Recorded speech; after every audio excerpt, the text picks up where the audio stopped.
Happy to welcome back to our studios Dave Toycen, who's the president and CEO of World Vision Canada. And Dave, good to have you back here at TVO. Thank you. Thank you, Steve. Just before we begin our chat, I want to share numbers you know, but perhaps our viewers won't, with the situation regarding neonatal health in Afghanistan. So if we can, let's bring these numbers up. The maternal mortality rate is abysmal. 1,400 deaths per 100,000 live births.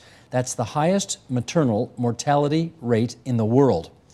And how about infant mortality rate? About 121 plus per 1,000 live births. That's the highest infant mortality rate in the world. Male children have it a little worse than female children, as you can see, but the numbers are still extremely high.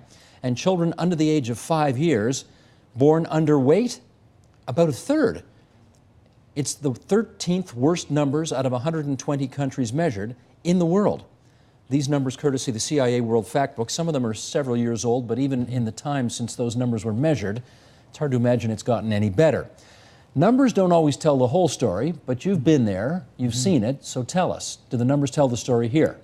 Oh, absolutely. The one number you haven't mentioned is stunting. Over 60% of the children, this would be under 5, are stunted or undernourished. That means they're likely never to reach their full intellectual capacity or their physical development capacity. So imagine what that does to a country, both from the family level, but then also just in terms of productivity, because stunted children end up being also adults who can't do work at the level they should be able to. More health concerns, they die earlier, they have more health problems. I know in North Korea, the reason, I mean, that's true in North Korea as well, because people are underfed. They don't get enough to eat. Yeah. Same reason in Afghanistan? Same reason. Same reason. Also, I think the other issue, particularly in Afghanistan, would be access as well. The healthcare system is so weak. There's not regular monitoring. There isn't advice. I was in a community we were interviewing, and I saw this little girl, just looked so cute. She looked to me to be like 1 year old. And then when I started engaging, I discovered she was 2 years old. She couldn't walk. She was frail, fragile. She couldn't walk at 2. She couldn't walk at 2. And I talked to her mother, and her mother said, well, I tried to breastfeed, but I wasn't very successful at that, so I gave her other formula, and so we've now got a stunted child with a very problematic future. And that's what you're dealing with. If you are a woman in Afghanistan, and we've already established it's the worst place in the world to have a baby, where do you give birth? Oh, you give birth at home, in the shelter that you have, whatever. The numbers of women, the percentage of women, I think it's something in the neighborhood of 70% of the women in Afghanistan give birth alone. There is no midwife, no trained care at all. That's the other factor. 70%? Yes, it's somewhere in the neighborhood of 60 to 70%, yes. Alone at home, presumably? Because in the world, actually 50% of the women in the world don't have a trained midwife when they give birth. It's that high for the world, let alone Afghanistan. And what percentage of women in Afghanistan would be fortunate enough to get to a health clinic or a hospital to give birth? I don't know. Where it's better now, I would say, is in the cities. But when you start getting out into the rural areas, the access is still very problematic. I mean, we've trained literally thousands of midwives in our World Vision programs. We've helped an estimated 300,000 women in the last 4 or 5 years that we've been working there. But that's still, I mean, this is a country almost the population of Canada, 27 million people. So it's a huge, huge challenge. If you are a baby being born in Afghanistan, and you're one of the 129 plus male children out of 1,000 who are going to die, what do you chances are going to die of? It's most likely going to be simple things like diarrhea, congestion, pneumonia, things like that. Could be some illnesses because the immunization rate is really low as well, so you're talking measles. But most of it is just neglect. I mean, one of the things I discovered in the community I was in, there's a taboo that when mothers give birth, their first breast milk is considered unclean. So the babies who need the colostrum in that first breast milk aren't even getting access to that. I mean, what a start. Those natural antibodies in that breast milk. So that's the start these kids have. And so that's what you're battling against. You need education. Single-digit numbers of the women are literate. So you have to use visual, you have to use training, you have to try to find people in the village who have learned, and then they become models for the rest of the village. I mean, it's grassroots.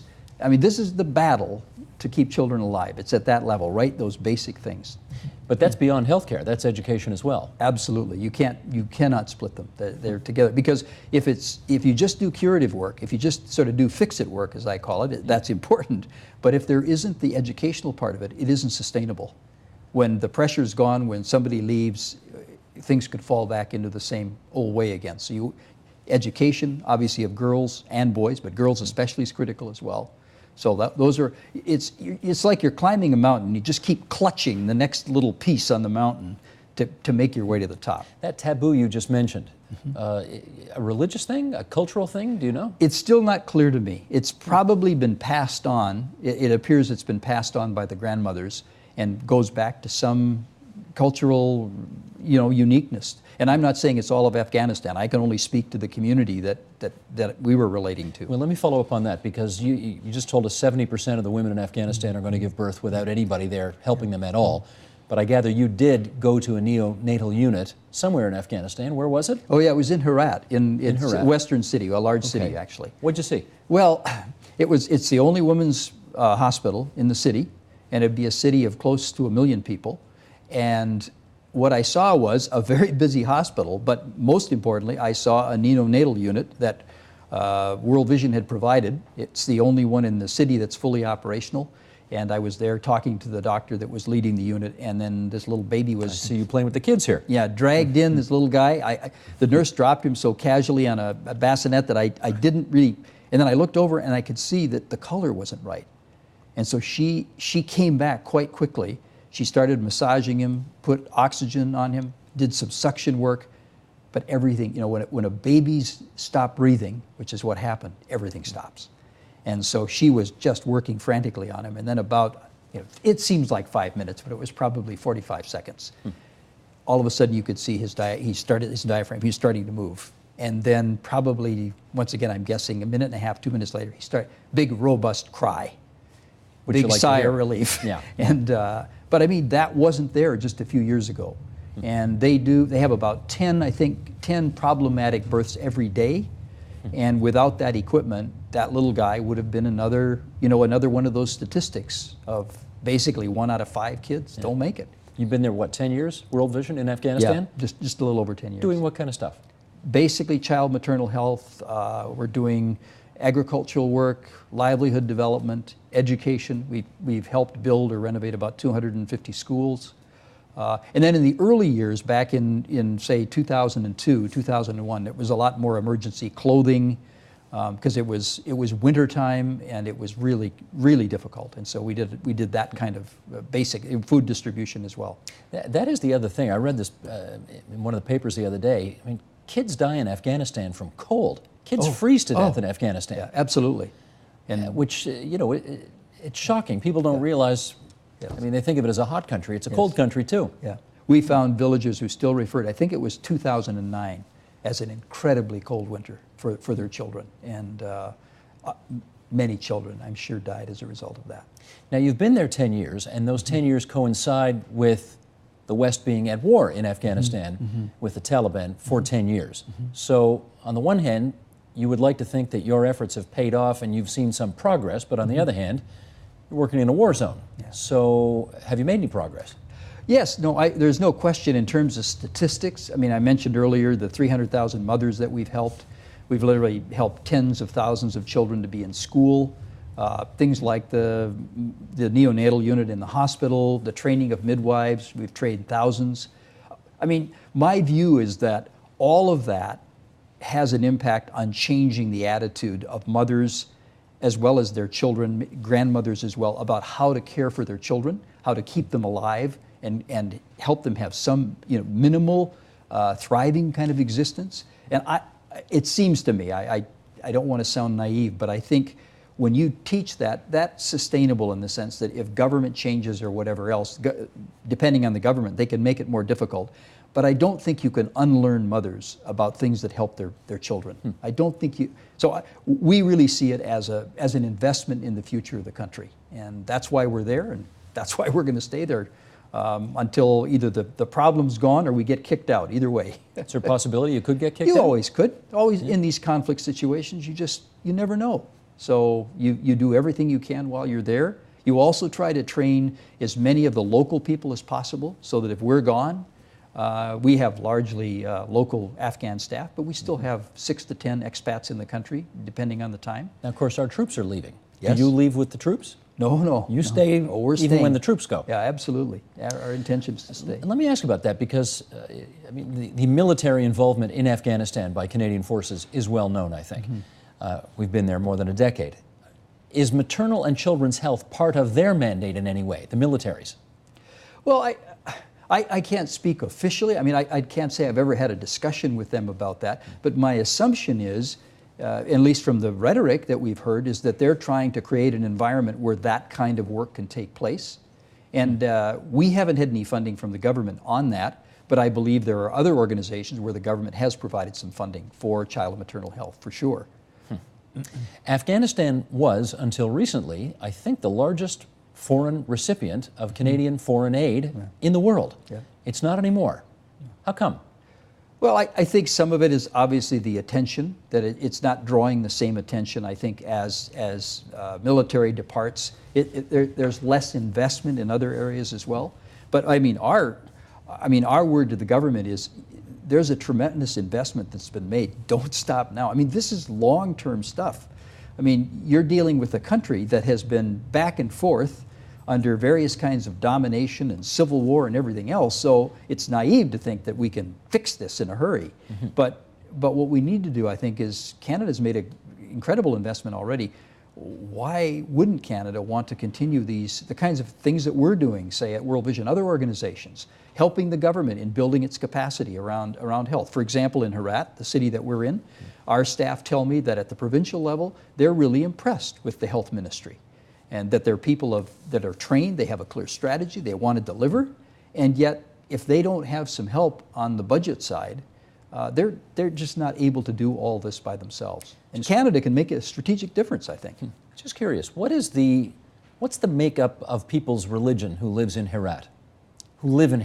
Oh, it would be almost exclusively a Muslim. 100% Muslim, basically, yeah, right? Basically, yes. Yours is a Christian organization. Yes, yeah. So, I don't want to start a religious feud here. No. You've got finite resources.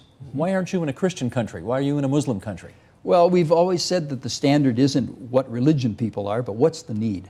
What's the level of need in the country? And Afghanistan, just by the stats you've mentioned earlier, I mean, this is a place that needs profound help. So we're there. And I also want to say, we're there more and more also because we're appreciated for what we do. That's the thing that I had a meeting with one of the senior Islamic clerics in the country. He's basically in the liaison position. And so I went to see him and just find out what his attitude was towards the situation, but also I thought I'd get some reaction from him about our work. And I was really encouraged. He thanked us. We've been doing some work on HIV/AIDS. That's not a huge issue there, but amongst the poorest part of the population, it's an issue. And so he complimented and said he was really pleased on the way we've been working with them on that issue. And he doesn't mind taking, if you like, charity from a Christian organization? No. He said our concern is the health of our children. He also made it clear that he was supportive of education of girls and boys and girls. So he's not Taliban, obviously. No. But then I suppose the other thing that I just think is such an encouragement, as we were drawing to the end of our discussion, he said, now you have staff working in remote areas. And he said, we have religious people in virtually every community. If you're concerned at all about the safety of your staff, please let me know, and I will contact our people in the villages and ensure that your staff can work safely. Good. You've got how many staff there? Oh, we've got well over 100. 100, okay. CEDA, the Canadian International Development Agency, believe they're cutting back on their contributions to the area as well. Does that have an impact on you guys?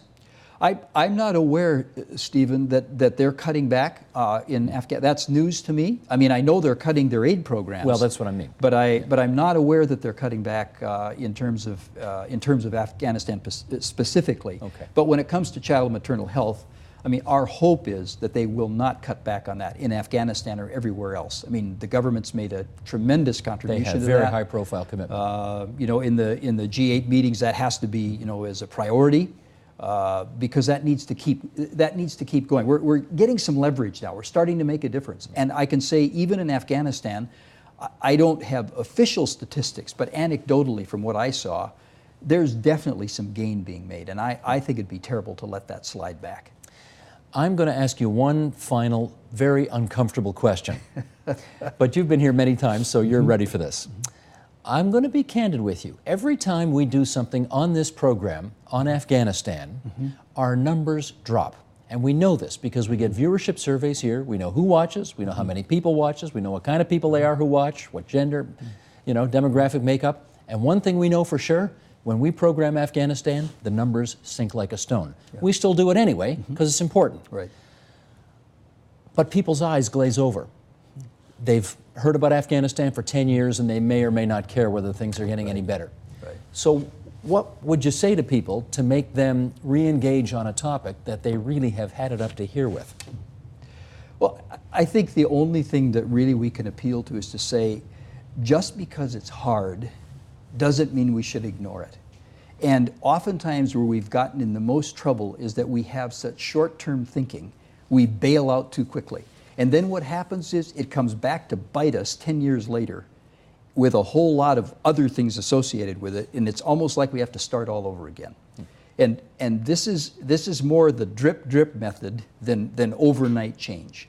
And so we simply, I just appeal to Canadians that we've already invested so much in the country, and if you could go there, and this is where we have to tell more stories so that people understand the change it's having, and for the average Afghan person, they're really grateful for the support. Everywhere I went, the last word I had in every community was, thank the Canadians who are helping you do this work. Well, it's not that we're not charitable. When there's a typhoon the day before Christmas or something like that, people respond overwhelmingly, or monsoon or something like that. But this 10-year odyssey, yes. Do you sense people are getting tired of it? Do you see that yourself? Oh, absolutely. You do? Absolutely. And I have to confess, I felt chastened by my visit, because I confess I was sort of caught up. All I'm hearing is conflict, even though I'm getting reports from our staff. But it wasn't until I got there, I think, and as I was in the villages and saying, wow, I'm proud of what we're doing. This is important, it's profound. And our biggest challenge, I think, at World Vision and other agencies is to get the word out, the positive word, about what can be achieved with relatively little compared to what we spend here. Dave, as always, we're grateful for your visits to TVO to tell us about places in this world that we otherwise might not hear enough about. So thanks again for coming into TVO tonight. Thank you. Thank you, Steve. Support Ontario's public television. Donate at tvo.org.